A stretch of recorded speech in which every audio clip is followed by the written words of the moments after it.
Salamat sa pampaalis ng nervyos na kunting love story. Praise God. Sino po mga singles dito?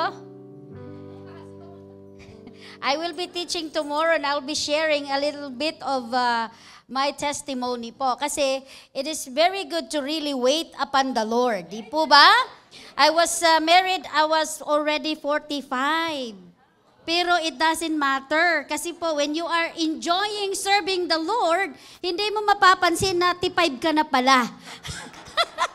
That's what happened when you just love the Lord and serving the Lord. So the year just fly by and I forget about my year. So, but the Lord never forget me. And I believe to those who are praying, the Lord never forgets you. Amen. Sige nga po, tayo po muna ay umuko at tayo po ay manalangin. Hallelujah.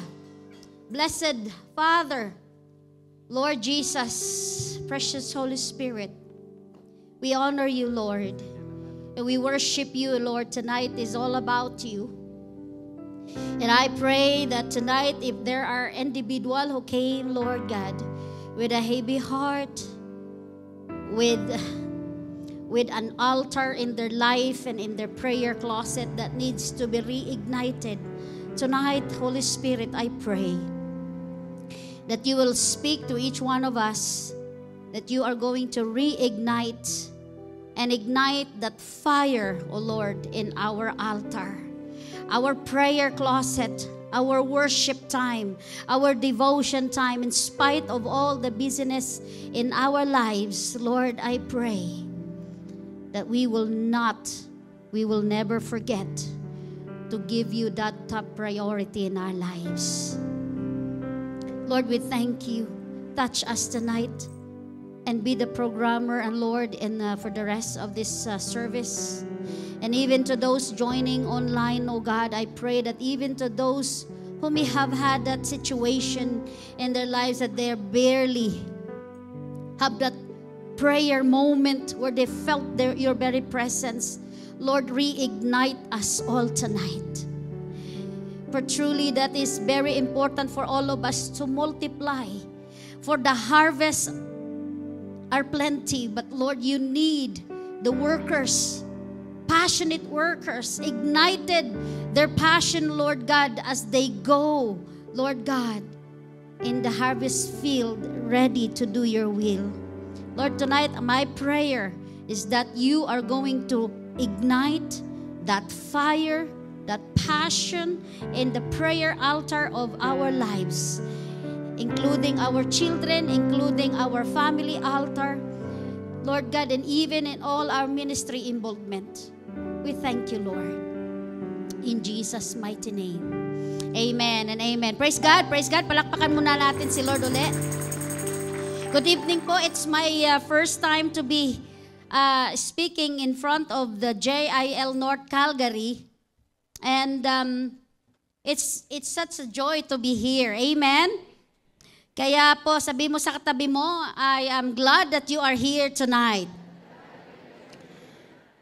Napaka-importante po that when it's Friday or Wednesday sa ating pong PRM, we make it sure that we are there. Amen? So join me in reading the Word of God in Leviticus chapter 6, verses 8 to 13. And if I may ask you all to please arise as we give reverence to the reading of the Word of God.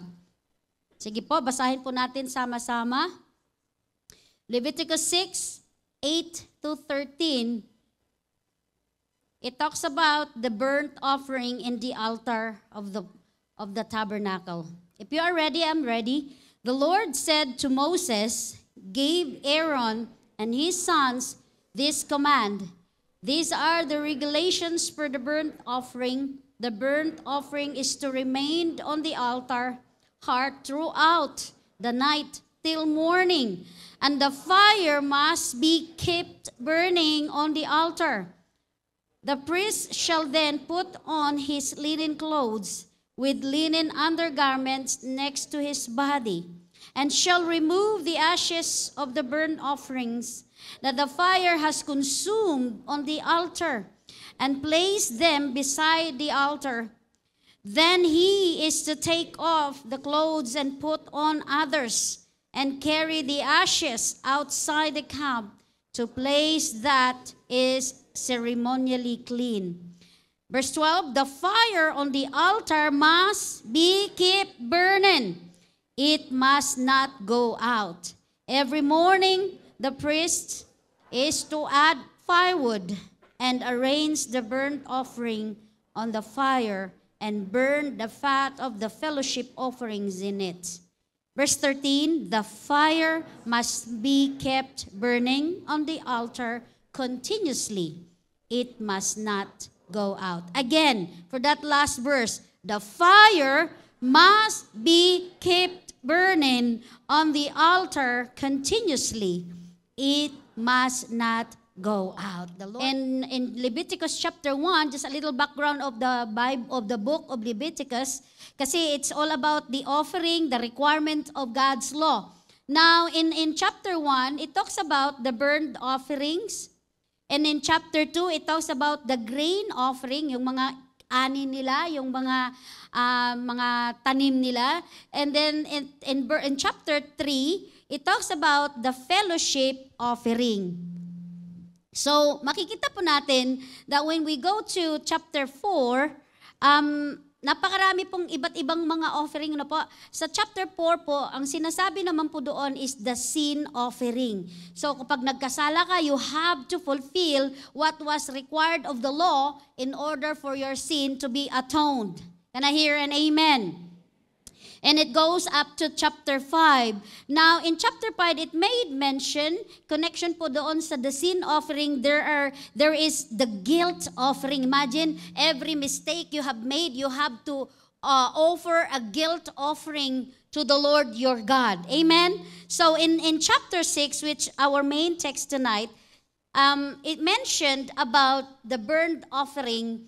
That is very important, with a specific instruction from the Lord what to do on the altar. And if you continue for the rest of the chapter 6 and 7, it mentioned about the grain offering, the sin offering, the guilt offering, the fellowship offering. Again, so, and it also mentioned here in chapter 7, especially the 22 verse to 26, about eating fat and blood forbidden. So, kung gusto nyo pong matutunan lahat po ng batas at mga requirements of what not to do, basahin po natin ang Leviticus. For other people, they don't like to read much of this chapter or book of the Bible. But it is important for all of us to understand who our God and what kind of requirements that He asks of us. Amen. Look at your seatmate tonight. Yung pong sinabi dito ng Panginoon ng sa verse 13, sabihin natin sa isa't isa, the fire must be keep burning. Sabihin mo sa katabi mo, no?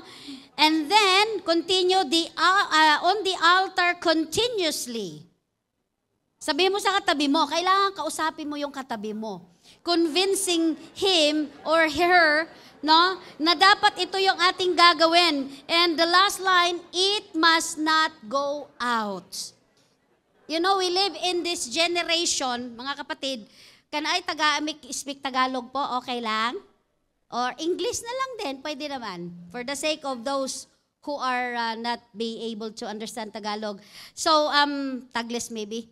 So, in our generation po, sa ating kapanahunan, in this generation, we live in a fast-paced society. Everything is quick. And you know what? That because of that, there are a lot of chance that our personal prayer closet has been, yung sinabi po dito na nakakalungkot, na ang iba po, ang altar po ay napabayaan. Kaya ang instruction ng Panginoon ay huwag pabayaan. Do not let the fire in the altar go off. So the instruction of God is very, very clear. Let's just go back po a little bit sa akin pong, sa verse 8 or 9. This is God's instruction to Aaron and his sons. So, and this regulations per the burnt offering. The burnt offering is to remain on the altar heart. So, when you talk about the altar heart, meaning in the very center. Hindi po sa gilid, hindi po sa sulok, hindi po sa dulo. Altar heart. Can I hear an amen? So what is referring to each one of us has a very significant meaning, yung word na altar heart. Kasi ang gusto ng Panginoon ay nasa sentro ng ating mga puso. Makaluklok siya sa ating pinaka-sentro ng ating mga puso. Amen? That's why here, even though it talks about the literal burnt offering in application to all of us, we need to understand that God is still seeking, according to John chapter 4, verse 24, He is seeking for a worshiper that will worship Him in spirit and in truth. So God doesn't want us to give Him that little time, but He wants us to offer to Him the altar heart in our very, very heart, in our very personal heart. Ayaw ng Lord yung tira-tira. O kunting panahon, Lord, I'm so busy, I have to go to work now. See you later. That's not the kind of prayer that He wants, because He wants to, the instruction for Aaron and his sons is that to give the offering, to put the burnt offering in the altar heart throughout the night. That's why God, one of His character is that He is a jealous God. Sabihin nga natin, God is a jealous God. Why? Because He wants the full attention, our full love to Him, not half or not tira-tira or kapag may time ka na lang. Amen. So, and for all of us, it should not be an amen because we love the Lord. Can I hear an amen? We love the Lord, and our passion for the Lord should be reminded tonight na kung meron pong nanghihina ay ma-ignite po yung ating fire sa ating pong Panginoon tonight to the power of the Holy Spirit. So just a little bit of a background also for the word mentioned in this title of my sharing tonight is that igniting fire in your prayer altar. Who wants that the fire in our prayer altar be ignited tonight? Taas nga po natin ang ating kamay. Amen? And we all need that. Amen? Wala pong malakas, wala pong I'm forever anointed. Because every day is a new day to seek the presence of the Lord. Every day is a new day to go to your prayer closet and kneel down and ask the Lord to fill you up afresh with His mighty presence. Can I hear an amen? Even though last Friday, Pastor Joey is here, Wednesday I should say, and I know our fire of our heart has been ignited, has been reignited, has been inspired so much by the Holy Spirit. Amen? But every day is a different story. We have to go to our prayer closet to be in the presence of the Lord. So talking about fire, what is the character of fire? Yung pong apoy, ang apoy pag hindi po naaapula ay malaking pinsala. Can I hear an amen? So there are good purpose for fire and also there are bad. But for all of us tonight, we're gonna be talking about the fire that ignites our spiritual life. So what is the character of fire? Ano ba ang what ignite a fire? Paano ba nagsisimula ang isang wildfire? Or paano nagsisimula ang isang fire? Or how does the fire started and how can it become an uncontained one? So fire needs three things para siya ay magsimula. Okay? Sabi dyan, fire is ignited and sustained by heat, fuel, and oxygen. So without these three things, hindi po siya makakapagsimula or hindi rin siya masusustain. And can you imagine this triangle representing the ignition of fire, which is a triangular too. It's oxygen, heat, and fuel. Now, in application din po sa ating pong buhay Kristiyano, we need the ignition. We need the continuous igniting of the power of the Holy Spirit in our lives, and not just oxygen, heat, and fuel, but we need God the Father, the presence of God the Father, the Trinity, amen? We need the presence of God the Father, God the Son, and God the Holy Spirit to fuel, to ignite that passion in our heart forever. Can I hear an amen? Na kapag nanghihina ka, alam mo kung saan ka lalapit. Alam mo kung saan ka pupunta. Dahil gusto mong mag-umalab muli ang iyong altar ng panalangin. Palakpakan nga natin ang Panginoon. Hallelujah! So if fire, literal fire, can be ignited by a heat, oxygen, and fuel, our prayer altar can always be, and will always be ignited when we come in humility in the presence of God the Father, God the Son, and the Holy Spirit. Amen. Kaya the altar mentioned here sa ating pong sa pinaka-topic po natin, what is an altar? An altar is a central place in the tabernacle where burnt offering is made or place of sacrifice. So the altar representing, doon po lahat ilalagak, doon po lahat i-offer. Everything shall be put into the altar because the altar is the central place in the tabernacle of the Lord where the burnt offerings are made in place of a sacrifice. So, diyan po binanggit sa Leviticus chapter 6 verse 9 sa ating pong pinaka-main text po. It is mentioned as the location where the burnt offering is to remain at the heart of the altar all night long. Sa ating pong mga puso in our lives, if we may be honest tonight, who is at the very center of our heart? Who is at the very center of our heart tonight? I pray that at the very center of our heart tonight is God. Amen po ba? Is God. And sabi nga, walang rival. Wala dapat siyang rival sa ating mga puso. Yung ating pagmamahal ay tunay na sa Panginoon lamang. Palakpakan nga natin ang Lord. Hallelujah! So I will just mention few verses because I used to preach long in Edmonton, but sabi nga ni Pastor Joey, pag maiksi daw, baka pwedeng maimbitahan uli. Kaya iksian natin. So in Romans chapter 12 verse 1 and also in 1 Peter 2 verse 5, it says, doon sa Romans 12:1, I beseech you therefore, brethren, by the mercies of God, that you present your bodies as a living sacrifice, holy and acceptable to God or unto God, which is your reasonable service. So, tingnan niyo po ako kung ang binanggit ng ating pong pinaka-main text sa Leviticus chapter 6, verse 13, or dito po muna balikan ko lang po yung binanggit. I'm just gonna mention again the verse 9, which God required that the burnt offering shall be placed at the altar heart throughout the night. Now, in the New Testament or in application to our personal life, mga kapatid, is that Romans 12:1 is referring to each one of us tonight. Amen? The Bible is referring to each one of us because sabi rito, I beseech you therefore, brethren. It is addressed to all of us, the believers of the Lord. Can I hear an amen?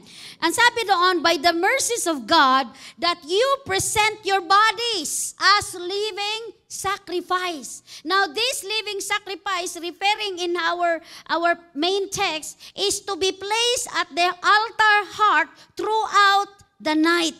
No? At ang sabi mga po, the next instruction of the Lord is that they have to wear a clean and linen garments as they do their duty in the tabernacle. So nakita po natin the Lord is very specific. And even in the New Testament, the same instruction carries through our lives. No, kaya sabihin mo, Leviticus is nasa Old Testament lang yan. We are now in the New Testament. But remember that Romans 12:1 is also referring to all of us to present this body, our body, as a holy and living sacrifice at the very altar heart of the Lord. Can you connect po? And are you following me? Now, what kind of sacrifice? Remember that in the Old Testament, God does not accept a sacrifice with blemish. Mayroong pong mayroong sira or hindi po perfect. God will not accept an unblemished offering. So here, therefore, in reflection to that, Romans 12:1 is very specific for all of us that if we are really serious in igniting the fire in our prayer altar, we must first offer our bodies as a living sacrifice and place it at the very center heart of the very altar ng ating prayer closet. Can I hear an amen? At ang sabi doon, what kind of offering? Of course, kasi para sa Lord, it should be holy, acceptable. Sabi nga dyan, without blemish, ano po? Kaya, holy, acceptable unto God, which is your reasonable service. Kaya, this verse, referring in the New Testament, is still in connection with Leviticus 6:13, when God is telling us that the fire must be kept on burning on the altar continuously, it must not go out. Ang ganda lang pong tagalan, pero ayoko na lang pong tagalan dahil meron pa po akong 6 na punto, wala pa po ako sa number 1. Requirements in igniting the fire. Amen? There are requirements in the Old Testament, napaka-specific. Basahin ko lang ha, very quick lang po. Then we will go to the requirement in our points. So here, if you are aware that in Leviticus 6, sinabi roon that the burnt offering is to remain in the altar heart, and then it must be kept on burning on the altar. Now, this is the instruction. The priest shall put on his linen clothing or clothes with linen undergarments next to his body, and shall remove the ashes for the burnt offering that the fire has consumed. Even removing the ashes in the altar of the Lord, you have to wear a special linen clothing. Amen po ba? Now, if we will put that into application in this generation, marami na pong sa altar pa lang siguro, dead ball na. Kasi sa ating pong passion ngayon, hindi papasa eh. Amen po ba? Doon, meron kang linen garment, magtatapon ka lang, maglilinis ka lang. You are just going to clean the ashes in the burnt offering in the altar of the Lord. But you are not just gonna wear any clothing. You have to wear the specific clothing that the Lord has instructed. Can you think about that? That God is serious with our dressing modesty. Amen po ba? Kaya sa mga tunay na mga JIL people, we know how to dress up when we meet up with the Lord. Amen? We don't dress up like going to the beach. O parang kanyan lang kayo ni Lord. Parang close lang kayo ni Lord. Can you imagine the instruction here? The priests are to take the ashes and put it on the place where it is ceremonially clean. But then they have to change the clothing. And then in verse 13, the fire on the altar must be kept burning. Ilang beses pong sinabi, ano po? It must not go out. Another specific instruction, every morning, sabihin nga natin, every morning. Sino po ang every morning ay inuuna si Lord sa prayer altar? That's the instruction.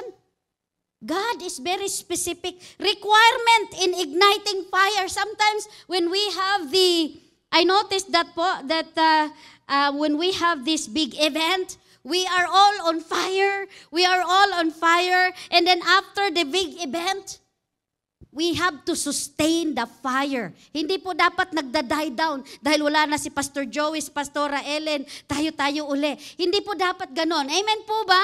And I've been telling that to our CYN because when there is a big event like a crowd event, our CYN are so on fire. But then the next PRM, not many show up. I said, what happened to the fire? So we need to ignite and reignite the fire in our prayer altar every day. It does not depend on a occasion. It does not depend on a big event or who's the speaker. It must be coming from our very desire. Amen po ba? Kasi po, we have to be, palakpakan natin si Lord, hallelujah. Kaya kung titingnan mo, the fire. It's God's instruction. This is not just Aaron's and the priest's instruction. It is God's instruction. So let us be serious. Even coming to PRM, that is you igniting the fire of passion in your heart. Amen? That is you coming to your life group regularly. That is you igniting the prayer, the prayer altar in your heart. Can I hear an amen? Coming to worship service. Kasi madaling magsabi na, absent muna ako sa worship service kasi may birthday. Nakakalungkot naman. Parang ipagpalit lang natin, ano? Pero wala po yan dito kasi alam ko on fire na on fire ang JL North Calgary. Amen! Praise God! And really, we have to check our heart. If it's just easy for us to ipagpaliban na umattend sa gawain because there's a party or there's a wedding, there is a gagala tayo, kaya absent muna tayo. You know, those are the things that really endanger that our altar will not be reignited anymore. Amen po? Kaya napakahirap po yun. So now, let's go to my number 1. Before po ako ma-inspire lalo at humaba pa. Number 1, keep the altar fire burning. Sabihin natin ng malakas na malakas, keep the altar fire burning. So, practical application dyan sa number 1 na yan. The fire for the altar was considered a holy fire from heaven. It is representing God's presence, His acceptance of the sacrifices, and His continued care for His people. That's why it is very important that the fire in the altar of the tabernacle will be keep on burning. Hindi po dapat nawamatay at nawawala. And in order for that, the priests are to wake up every morning. The priests instructed by the Lord, they have to come to the altar, clean the altar, take out the ashes from the burnt offering from the previous night. Remember, the burnt offering should be keep on burning, right? So in the morning, because if you do the barbecue, you cannot barbecue on something that is used up coal. Amen? Hindi mo na po pwedeng i-recycle ang nasunog na ano bang Tagalog ng uling. Amen po ba? Hindi na po pwede. Once the uling is been burned, you cannot use that anymore.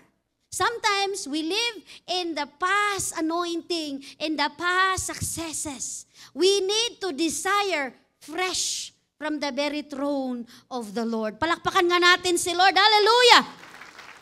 Kaya the important instruction of the Lord is carried through the priest that in the morning they have to go to the altar. Number 1, get themselves ready because nobody can appear in the altar. And holy. Ano pong mangyayari po? Pwede kang mamatay sa pinaka-altar ng Panginoon. Can I hear an amen? So now, let's segue lang konti pa sa. When we talk about ministry and our service to the ministry, we cannot just treat the ministry na basta-basta na lang. Na hindi tamang puso mo pero gusto mo mag-minister, absent tayo sa practice tapos magtatampo ka pag wala ka, pag hindi ka sinalang. Wala tayong tithes and offering regularly pero gusto mo nakasalang. We have to treat the ministry as a holy service to the Lord. Referring here in Leviticus 6, the priest, even before they come and appear to the altar of the Lord, they have to make themselves ready, malinis, nagbihis. Tapos, they have to wear the clean linen instructed by the Lord, and they have to clean the altar, taking out all the burned ashes in there in order for them to put new woods or in order for them to refill it with new oil so that the fire will keep on burning. Hindi mo antaying patay na saka mo sisindihan. Can I hear an amen? Marami pong iba ano muna, it's okay, Pastor, if I have time. If I have time, then I will serve again. I'm just busy. Don't let the fire die down first before you reignite because the instruction of the Lord is to keep it burning. Sabihin natin one more time, keep it burning. Amen. Number 2, diligently fulfill your priestly duty daily. It is the duty of the priest to go to the altar. Remember, only the priests are allowed. And you know what? I have a good news. The priest in this new generation is you, and me. Tayo na po yung priest. Kaya sabi doon, you are a holy people, a peculiar people, chosen by God. Di ho ba? Tayo na po yung mga binanal, nilinis ng Panginoon. Kaya tayo po ang tinatawag na we are the holy priest, the priest of the living God. Kaya meron po tayong karapatan. But then, wag po natin itong ibaliwala lamang. Amen? Kailangan po natin to tingnan ng mayroong paggalang ang pinapagawa sa atin ng Panginoon. Imagine out of the many people, if you are being called to serve as one ministers, do it with diligence.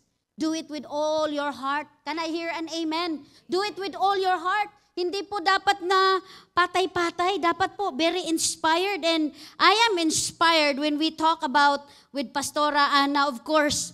Ang sabi ko nga sa kanya, hindi naman po masamang magkaroon ng holy envy, di ba? Yung bang kopyahin mo ang maganda sa isang tao, wag ang pangit. Sabi mo sa katabi mo, kopyahin ko yung maganda sa'yo, ha? Wag yung pangit, okay? Yung hindi nakaka-inspire, hindi ko kukopyahin. Yung kukopyahin ko sa'yo, yung something that inspire me, something that ignites my passion. Can I hear an amen? And let us also make sure that we are also an inspiration to others. Kasi kung my fire igniter, my fire killer. Sana hindi po tayo yung fire extinguisher. Dapat tayo yung fire igniter. Sabi mo ulit sa katabi mo, fire igniter ka, ha? Amen? Hindi po tayo yung fire extinguisher na inspired ka. May taong ganun. Yung fire extinguisher mood na, ang ganda-ganda ng ginawa ng Lord. Tapos sa mga sagot sa'yo, dati naman na yan. Ano bang bago dyan? Parang ginanong ka agad, in-extinguish yung fire, yung inspiration mo. Tuwang-tuwa ka nagkwento. Tapos napuntahan mo, fire extinguisher pala. Mood, delikado. Ano ho? Amen? Huwag po tayong lumapit sa fire extinguisher. That's why the Bible is also reminding us, do not be equally yoked with unbeliever. Kasi, how can you be inspired when you talk about faith and hindi po siya nakakasabay sa'yo? Even going into a relationship, huwag kang kumuha ng fire extinguisher. Gusto mo mag-ignite ka yung girlfriend mo, akbay-akbay hindi tawag dito, hindi makarelate sa pinag-uusapan. You cannot even relate your faith to her or wag na po ninyong in the first place. Kahit T5 na, wag kayong magmadali. Ako nga, T5 eh. Hindi ko po iniisip na, basta kung sino na lang, basta kailangan ko may boyfriend. Hindi po ganun. Amen po ba? Because you want somebody to inspire you to serve the Lord even more. Hindi yung manghihila sa iyo. Palakpakan natin si Lord. Hallelujah. So make sure you don't take the fire extinguisher. It has to be the igniter. Amen. Number 3, protect the fire from being extinguished. Nasabi ko na tuloy na una. Pero yun yung number 3. Amen. Kayo kasi excited lang ako. Basahin natin, what is your priority ba? What drives your passion? Di po ba? Ano ba paano mo i-protect yung fire mo? Di ba in the Philippines, I remember when way back sa mga CYN, maybe you are not experiencing this. Before we have the lampara, ano bang lampara sa English? Ayun, lamp. Talino nyo. Okay, ang lampara. Let's talk about the candle na lang para magkaisa. Kasi ang lampara may sarado yun eh. That can be kept unextinguished. But when you're talking about the candle, it is easy to be extinguished. That's why when you're carrying a candle, you have to be very, very careful to protect it, not to kill or not to put off the fire. Can I hear an amen? So can you imagine our personal life with the Lord, our personal daily life with the Lord is like that. It needs a lot of effort. It needs your prayer. It needs your devotion. It needs your personal intensifying worship with the Lord. Because you want to protect that fire not to die down. Can I hear an amen? Na hindi mo pababayaang may manira, may makapatay, papatayin ng meron lang si mamangot sa'yo, natisod ka na, huwag mo payagan. Don't allow anything that could kill that fire in the fire of your life. Di po ba? Kaya what is your priority ba?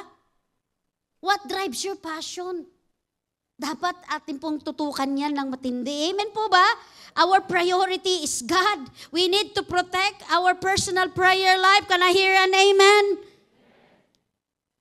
And I was reading bihira lang ako mag-Facebook. Hindi ako masyado techie eh. Kasi it's either maraming fire extinguisher sa Facebook or hindi naman nakaka-bless. Kaya hindi nala ako masyado nagpe-Facebook. Pero sometimes nagpe-Facebook pag may mga kailangang tingnang post. Lalo na pag may sinumbong pass. Okay, sige na nga tingnan ko. Yung pala, nakita na ang hindi nakita. Ganun, mga post, mga sumbong. Back to the topic. Doon mo rin mahuhuli sino yung masyadong letter M sa Facebook. But anyway. Okay, what am I talking now? Well, let's talk about, nawala tuloy ako. Let's talk about how to protect the fire from being extinguished. Di ho ba? Na dapat bantayan natin. Let's talk about Elijah now. Let's go to 1 Kings chapter 18 or 16 pala, sorry. 18 nga. Chapter 18 verse, if we will just speak the short verse because if we're talking about Elijah and how he challenged the 450 false prophets in this chapter 18 of 1 Kings. Now, we're talking about here in verse 32 that the stones, with the stones, he built an altar in the name of the Lord. This is Elijah, and dug a trench around it, enough to hold 2 seahs of seed. Verse 33, he arranged the wood, then he said to them, fill 4 large jar of water and pour it on the offering on the wood. This is Elijah against the 450 false prophet of Baal, where nagkakaroon po sila ng duo, nagkakaroon sila ng challenge. Whoever is the God who will answer with fire will consume the offering is indeed the true God. So sabi nung mga false prophet na kalaban ni Elijah, deal, let's do that. So then Elijah said, kayo munang mauna since there are so many of you, you go ahead. So cut the story short, they slash themselves, they cry, they dance, they do everything they do, but then there is no fire coming down from heaven. No? Now, this is Elijah. And he did, this is what he did. In verse 38, okay, so sabi niya rito, may ginawa si Elijah bago siya nagsindi. In verse 33, so he arranged the wood on the out and cut the bull into pieces and laid it on the wood. Then he said to them, fill 4 large jars with water. First thing that Elijah did is he arranged the wood. Before the fire can be ignited, we have to align, we have to arrange, we have to align and position ourselves to the will of God. Amen po ba? Kaya si Elijah, alam niya that after the offering of the opponent niya, nasira yung altar, no? So inarrange niya. And then, this is the exciting one, pinalagyan niya ng tubig. He asked to fill it with water. And then, he did it not just once, but 3 times. And sabi po dito in verse 34, do it in the 3rd time. He ordered, and he did it the 3rd time that the water ran down around the altar. So na talagang punong-puno, basang-basa. The altar was so wet, and even the water was around the trench of the altar. And listen to this, very exciting. In verse 36, at the time of the sacrifice, the prophet Elijah stepped forward and prayed. And this is how he prayed. Very bold, but confident. Sabi niya, O Lord God of Abraham, Isaac, and Israel, let it be known today that you are God in Israel, and that I am your servant and have done all these things at your command. You know, when we are walking in obedience with the Lord, and when you know that it is the Lord who told you to do so, wala kang takot sundin dahil alam mong si Lord ang nag-utos sa iyo. Amen po ba?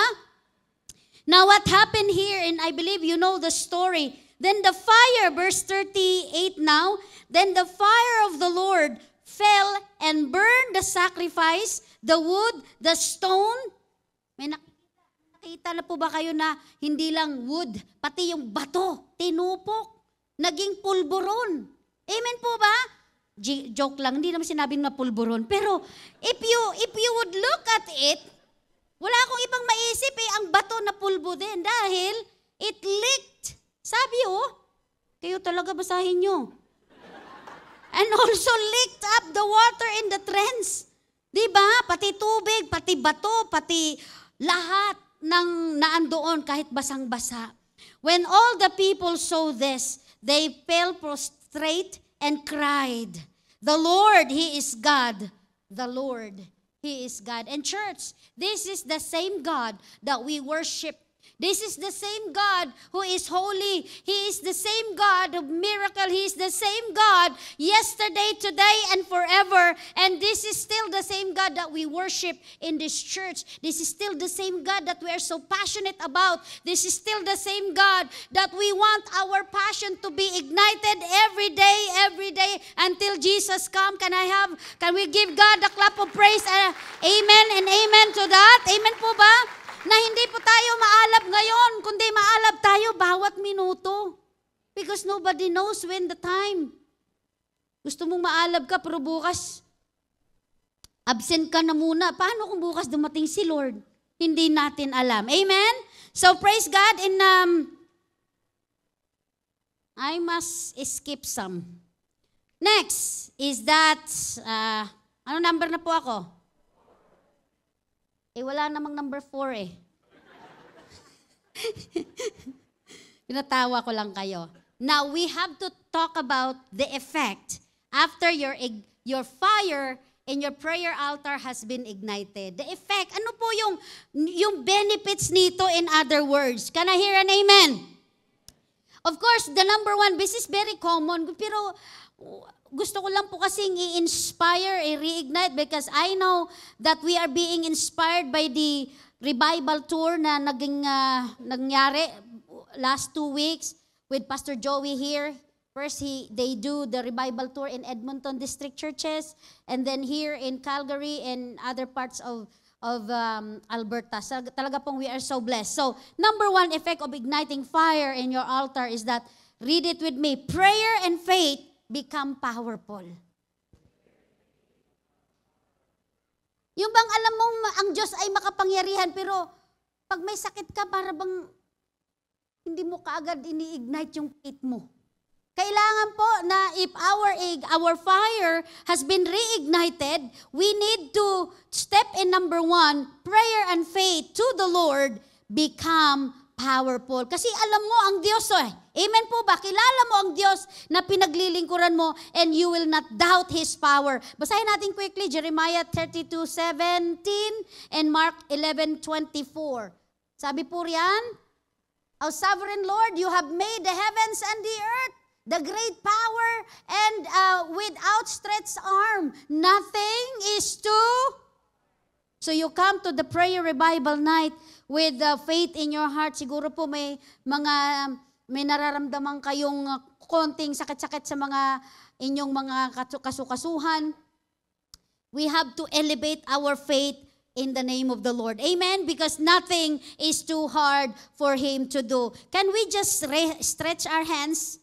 And siguro po kung kayo po ay may nararamdamang sakit o kayo po ay mayroon pong kamag-anak na kailangang ipag-pray, I want you to make that connection to the Lord right now and claim the number one, the effect or the benefit of you igniting fire in the altar is that your faith and your prayer becomes powerful. Doubt has no space in your heart. Doubt has no place in your heart. So stretch your hand and I want you to pray. And if you are experiencing any pain in your body, I want you to put your hands over that part of that body. Ipatong nyo. Put it on the part of your body and pray and claim this verse to the Lord. Because it is His promise. He made the heaven with His outstretched arm.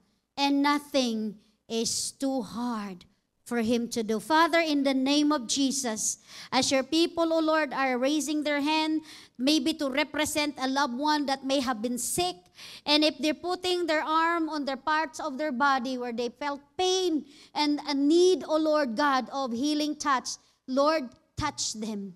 Just like Elijah boldly declared that in that offering, O Lord, you showed yourself mighty. You showed yourself powerful. And tonight, Lord, we are calling on the God of Elijah.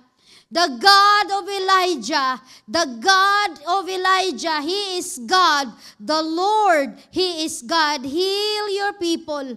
Perform sign, wonders, and miracle. And even to those watching, O Lord, on YouTube or Facebook Live, I pray and I declare that you will minister healing to every part of their body, to every person, Lord, hearing this message in the name of Jesus. Let our faith rise up beyond our circumstances in the name of Jesus. For we worship a living and powerful God whom we declare the God is the Lord. The God is the Lord. The God of Abraham, Isaac, and Jacob. He is the Lord. Receive, Lord, the praise and the glory. And we thank you for your miracle. We thank you for healing and touching our body in Jesus' name. Amen and amen. Hallelujah. Palakpakan natin si Lord. Number 2, the effect or benefits of igniting fire in your altar is that we are Holy Spirit empowered. Amen? Ang sabi po ng Acts 1:8 and Acts 2:4, maybe we'll read Acts chapter 2, verses 2 to 4. Can we get that? Acts chapter 2, 2 to 4. And dahil hindi na po mahaba masyado ang ating oras, basahin po natin, suddenly a sound like a blowing of a violent wind came from heaven and filled the whole house where they were sitting. Verse 3, they saw what seemed to be tongues of fire. Sabihin natin, tongues of fire that separated and came to rest on each one of them. Verse 4, and all of them, sabihin natin, all of them were filled with the Holy Spirit and began to speak in other tongues as the Spirit enabled them. So, all of them. The Holy Spirit ay hindi po namimili. If your heart is ready, even right now in your very seat, kaya po kayong i-empowered ng Holy Spirit. Do you believe in that? Amen. Hallelujah. And He is here. He is here because when the Word of God says that when we gather in His name, He is in the midst of us. Number 3, passion in service is being revived. Amen po ba? Passion in service is being revived. The priest po, doon sa ating pinaka-main text, they have to be diligent because the instruction of the Lord was given to them every day. They cannot be lazy. Otherwise, they will fall dead in the very presence of God. The instruction is that every day the burnt offering shall be kept on burning and the oil in the altar should be refilled every day and the ashes will be cleansed. So, tayo po mga kapatid, remember 1 Corinthians 15:58 that everything that we do in the service and the ministry of the Lord is not in vain. Siguro po sabihin natin sa ating katabi, thank you for everything you do in the ministry of the Lord. Ano pong sagot niya? You're welcome. Amen po? Tandaan po natin that sometimes we may not be appreciated or given applause or hindi ka man napansin. It doesn't matter. We are serving the Lord. He knows and He knows who's who. Amen po? Number 4, kaya yung passion po natin in serving, yun po yung result ng ating pong having an ignited prayer life. Kapag ang isang Kristiyano ay healthy ang kanyang prayer, devotion, napakaganda ang kanyang relationship with the Lord, the automatic effect is that he or she will be serving in the ministry passionately. Kasi it is the result of your relationship, a healthy relationship with the Lord. Can I hear an amen? Just like in our relationship sa bahay. If our relationship with our parents or husband and wife relationship is not good at home, it will show outside. Nakasimangot, nakabusangot, ayong magsalita paglabas ang bahay, hindi nag-iimikan. Because that is the result of a not healthy relationship. But the passion in service in the Lord ay makikita po because our personal relationship with God is good. Amen? Wag naman po the other way around. Puro ministry, walang relationship. We cannot do that.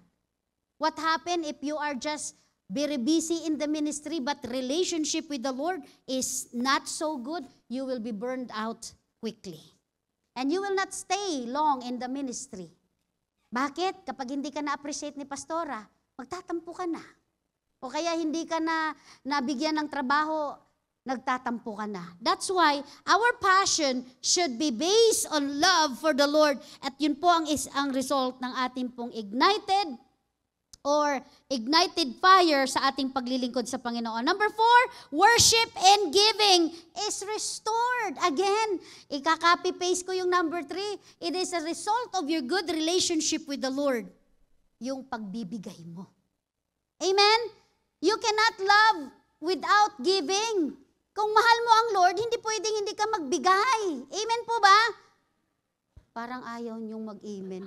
Bakit kaya pagdating sa giving, parang mahina, amen? Amen. Pero sa totoo lang po, pag tayo po ba ay nagmahal, may nagmahal naman sa atin, di ho ba? Lahat tayo may minahal, di po ba? And if you love that person, you want to give the best gift, can I hear an amen? Especially those nagpapapansin pa lang. Siyempre, ibibigay mo yung kapansin-pansin na gift, yung papansinin ka talaga niya dahil sa sobrang ganda ng ibibigay mong gift. Di po ba? And then, how much more kay Lord? Dapat po, if we are being ignited in our fire, in our altar, fire in our prayer closet, one of the result is that our worship, our service, our giving is restored. Palakpakan nga natin si Lord. Hallelujah! I'm just gonna mention one verse here in 2 Samuel 24:24. Read it quickly with me. Sabi ni David kay Arauna insist not to give, not to pay. But David insisted, I will not offer to the Lord my God. Offering that doesn't cost me anything. Yung bang offering na nakakan. Hindi po ganun. Sabi ni David, I do not want to offer to the Lord burnt offering that cost me nothing. So David insisted, he paid the threshing floor and the oxen and paid 50 shekels of silver for them.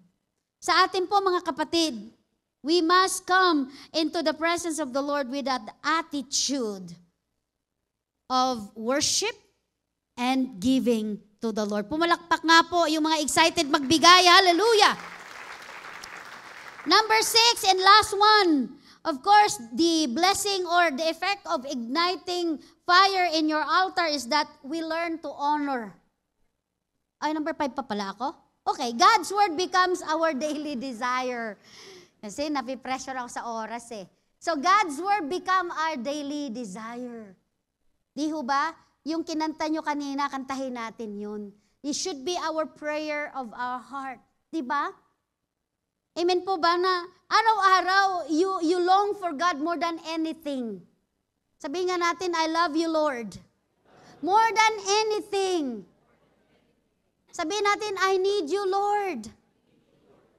Di ho ba na every day of our lives, we need the Lord, we love the Lord. And we love His Word daily. Amen. His Word becomes sweet to our mouth. Sabi ng Psalms 119 verse 103. Sige nga po, Psalms 119 verse 103 is like honey.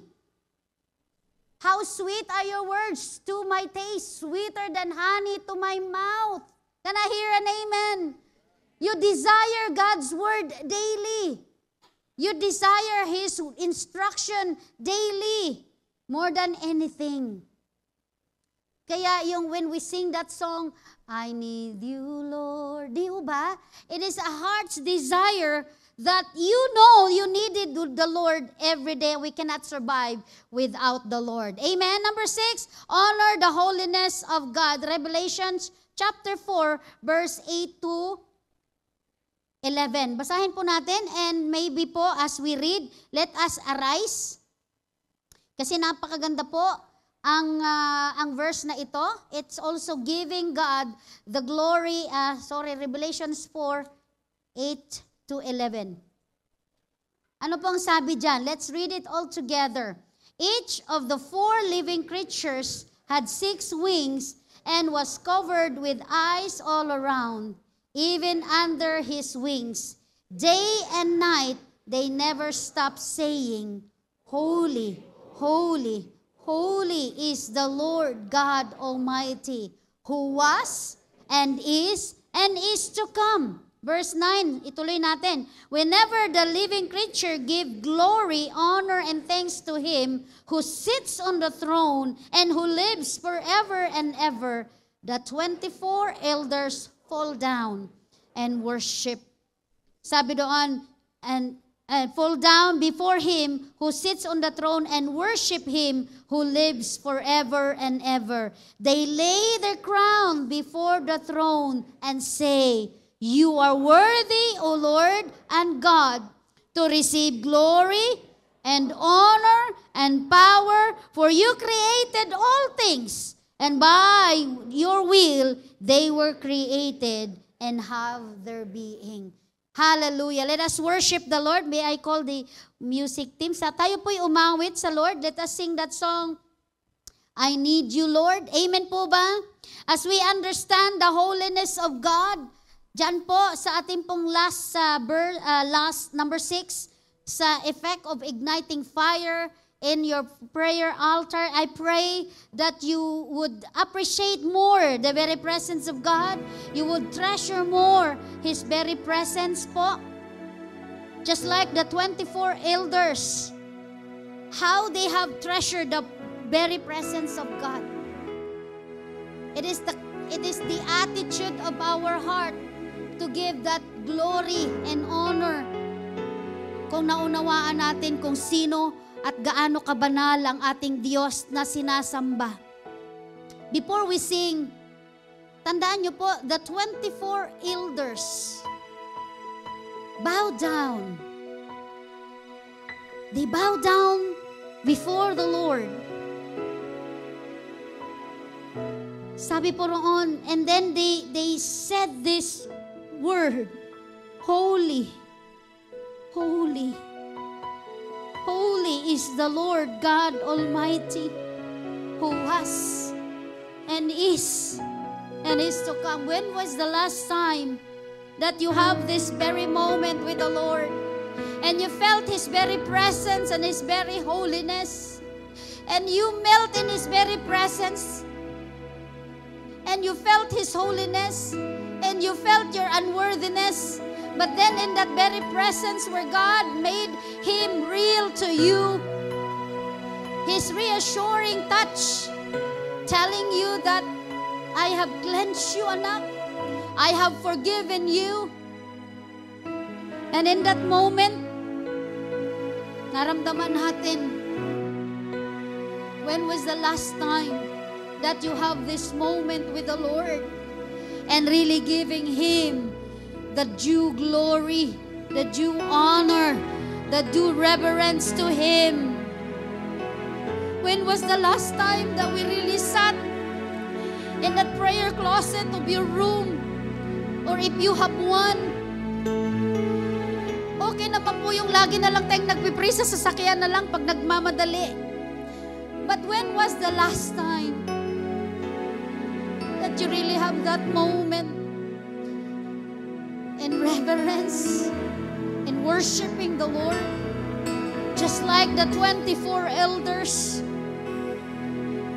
sabi nila in verse 11, you are worthy, O Lord and God, to receive glory, to receive honor, to receive power, for you created all things, including us, and by your will they were created and have their being. Holy, holy is the Lord God Almighty. Can we raise our hand? Bow your head. And I want you to have that moment with the Lord tonight as we sing this song. Umawit po tayo ng buong pagsamba, buong paggalang, undistracted. Just really worship Him. More than yesterday, I need you more. Yes. More than words can say, I need you more. Like never before. Than ever before, I need you, Lord. I need you, Lord. One more time, sabihin I natin. need you more. Hallelujah. More than yesterday. It is your I need desire. you more. Say it to the Lord. More than words can say, I need you more than ever before. I need you, Lord. I need you, Lord. More than the air, more than the air I breathe, Even the air that more we than the breathe. song I sing. Yes, hallelujah. More than the next heartbeat, more than anything. And Lord, as the time goes by, I'll be by your side. 'Cause I never want to go back to my old life. I need you more. Is that the prayer of your heart tonight? More than yesterday, I need you more. Yes, oh Lord. More than words can say, I need you more than ever before. I need you, Lord. I need you, Lord. More than the air, More than the air I breathe. Thank you, Lord. more than the song I sing, Even the ability that we more can than the sing. next heartbeat. Hallelujah. More than anything. And Lord, as the time goes by, I'll be by your side. 'Cause I never want to go back to my old life. I need you more. More than yesterday, I need you more. More than words can say, I need you more than ever before. I need you, Lord. I need you, May I request Lord. all our CYN, sing it with all your heart. Make it a desire. More than yesterday, CYN thirst for God more than anything. Love Him more than anything. more than words Honor can Him say, more than anything. more More than anything in this world. ever before. I need you, Lord. Louder, one more time, CYN. I need you, Lord.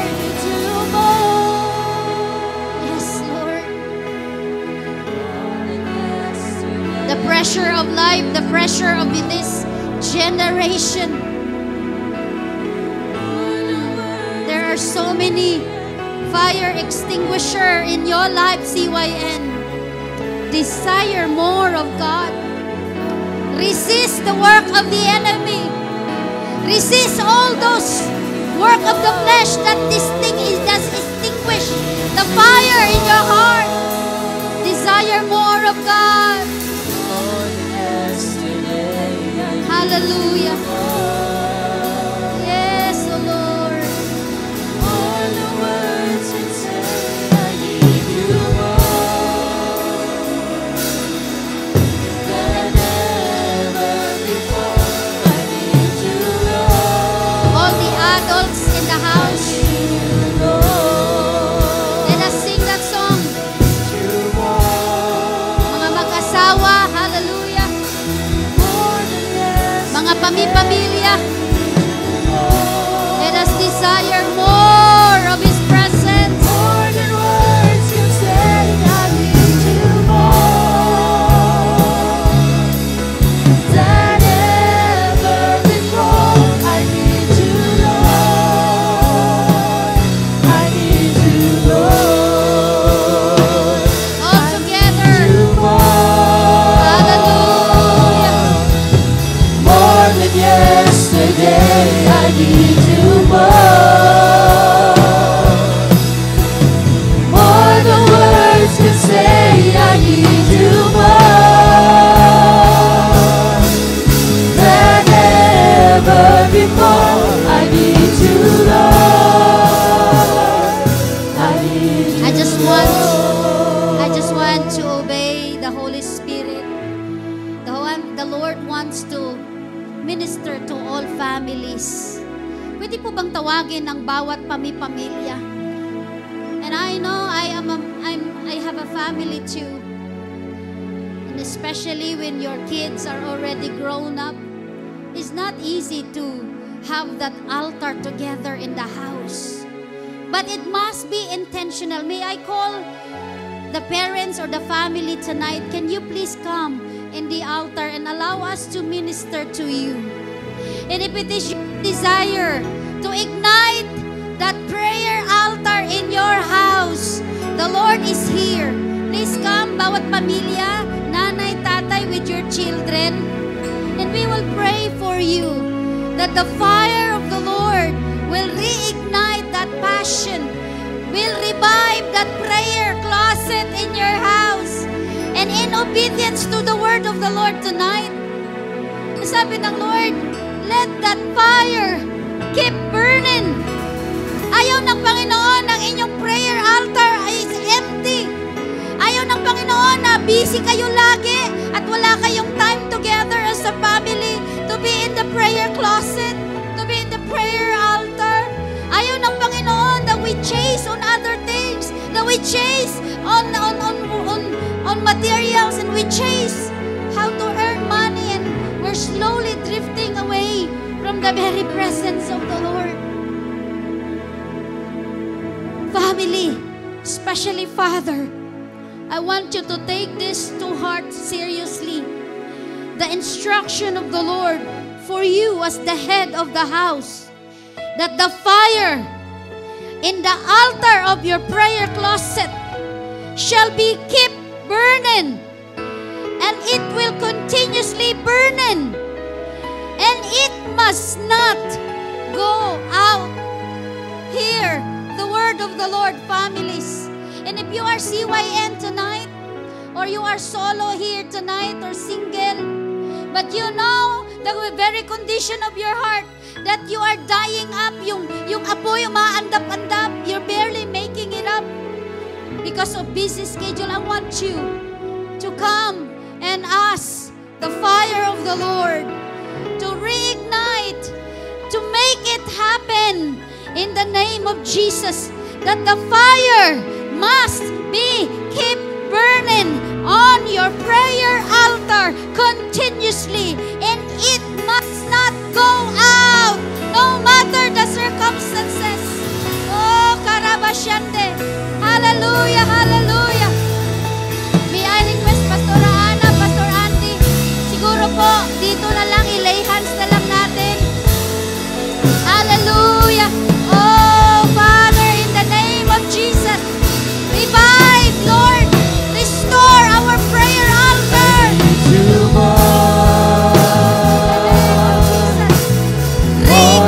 yesterday, I need you In more. More than words can say, I need you more. Reveal their altar, O God. Ever before, I need you, Lord. I need you, Lord. I need you more than yesterday. I need you more. We will pray for you and the family. More than words can say, I need you more than ever before. I need you, Lord. I need you, Lord. I need you more than yesterday. I need you more than words can say. I need you more than ever before. I need you, Lord. I need Let's sing, you, we need you, Lord. I need you more than yesterday. I need you more than words can say. I need you more than ever before. I need you, Lord. I need you, Lord. More than the air I breathe, more than the song I sing, more than the next heartbeat, more than anything. And Lord, as the time goes by, I'll be by your side, 'cause I never want to go back to my old life. I need you more than yesterday. More than yesterday, I need you more than words can say. I need you more than ever before. I need you, Lord. I need you, Lord. I need you more than yesterday. I need you more than words can say. I need you more than ever before. I need you, Lord. I need you, Lord. More than the air I breathe, more than the song I sing, more than the next heartbeat, more than anything. And Lord, as the time goes by, I'll be by your side, 'cause I never want to go back to my old life. I need you more than yesterday. I need you more than words can say. I need you more than ever before. I need you, Lord. I need you, Lord.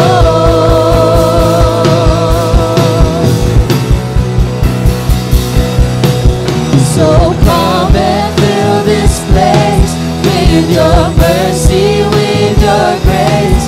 Holy Spirit, Holy Spirit, with power and with love, all consuming fire come. Holy Spirit, Holy Spirit.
glory.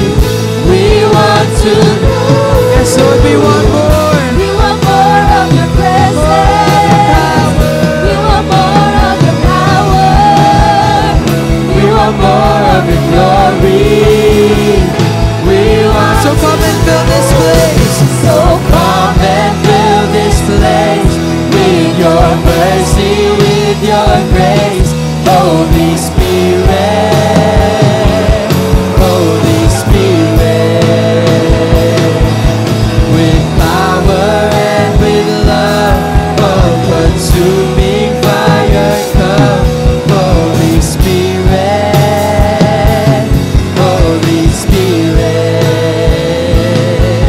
So come and fill this place with your mercy, with your grace, Holy Spirit, Holy Spirit,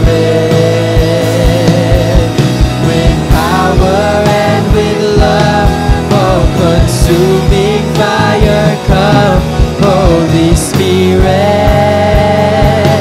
Holy Spirit. So come and fill this place. So come and fill this place with your mercy, with your grace, Holy Spirit, Holy Spirit,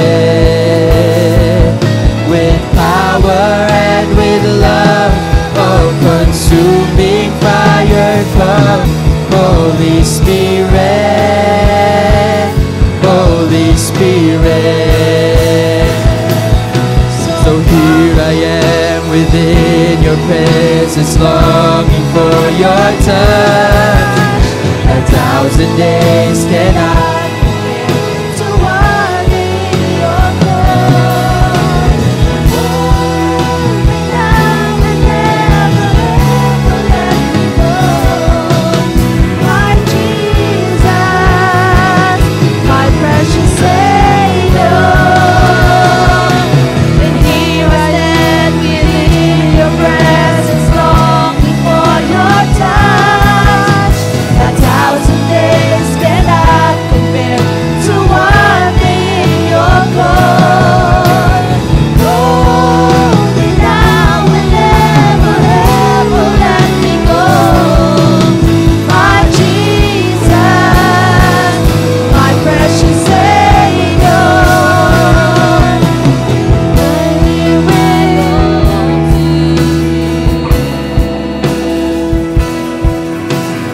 Send me and I will go for you to the ends of the earth. I'll follow after you. I want the world to know your love endures forever. I give my all to you. Send me and I will go for you till the ends of the earth. I'll follow after you. I want the world to know your love endures forever. Tell me and I'll obey. This is far greater than sacrifice. To trust in you and not myself will always lead to blessing. Lord, have your way in me. Not mine will yours be done. And here I stand within your presence, longing for your touch.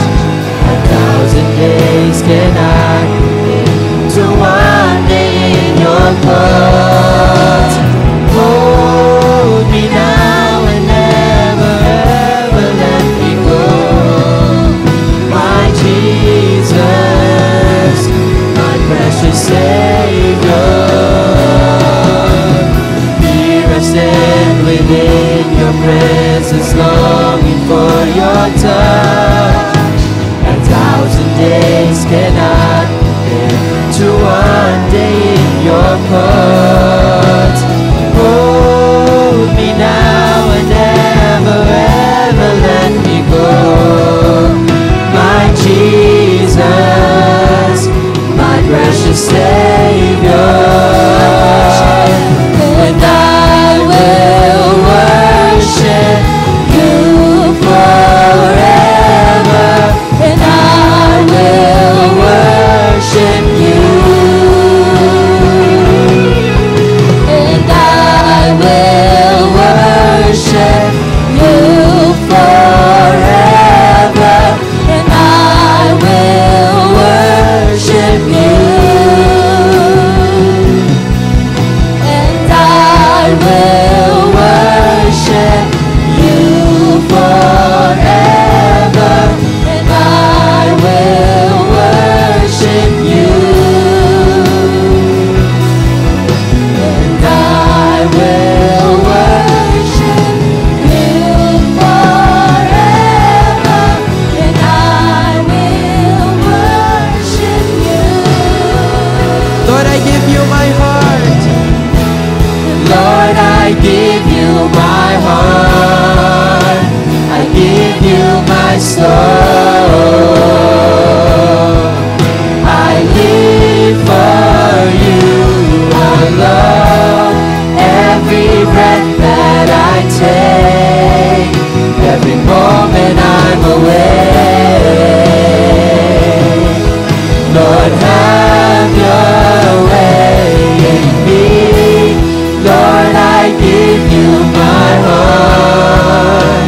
I give you my soul. I live for you alone. Every breath that I take, every moment I'm awake. Lord, have your way in me. Lord, I give you my heart. I give you my soul. I live for you alone. Every breath that I take, every moment I'm awake. Lord, have your way in me. We sing, this is my desire. This is my desire, to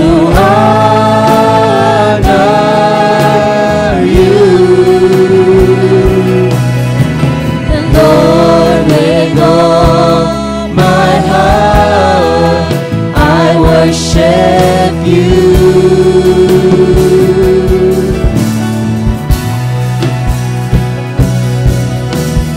All I have within me, I give you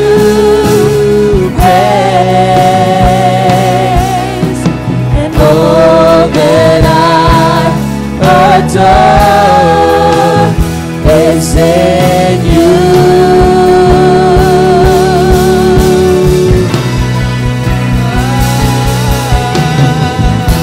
And Lord, I give you my heart. I give you my soul. I live for you alone.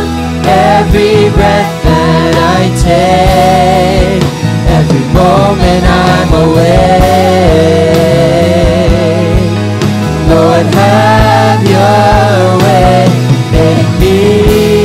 Lord, I give you my heart. I give you my soul. I live for you alone. Every breath that I take, every moment I'm awake. Lord, have your way in me. Lord, I give you my heart. I give you my soul. I live for you alone. Every breath that I take, every moment I'm awake. Lord, have your way in me. Lord, I give you my heart. I give you my soul. I live for you alone. Every breath that I take, every moment I'm awake. Lord, have your way in me. Lord, I give you my heart. I give you my soul. I live for you alone. Every breath that I take, every moment I'm awake. Lord, have your way in me. Lord, I give you my heart. I give you my soul. Hallelujah. I live for you alone. Hallelujah. Every breath that I take, Thank you, Lord Jesus. every moment I'm awake. Lord, have your Lord, way. have your way in me. Sabihin natin for the very last time, Lord, have your way. Lord, have your way in me. Hallelujah. Lord, have your way in me. in our lives, in our family, in our children, in our service, in our revival, O Lord, in our prayer closet, and even in our desire for your word. Let your way, O God, and let everything, O Lord, be centered unto you. We thank you, Lord, and truly indeed, we put into application your very word, O Lord, that let the fire must be kept burning continuously. It must not go out. Thank you, Lord, that as we exercise our faith, igniting the fire of revival in our prayer life, it will also, Lord God, affect and ignite our passion to win souls for the glory of your name, multiplying the harvest in our church here in JIL North Calgary, in all our life groups here, and in the ministry we are involved. Tonight, Lord, we thank you that we did not just receive the fire, but the fire is kept burning in our heart, in our prayer closet, in our family, and in our church, and in our ministry. In the name of Jesus.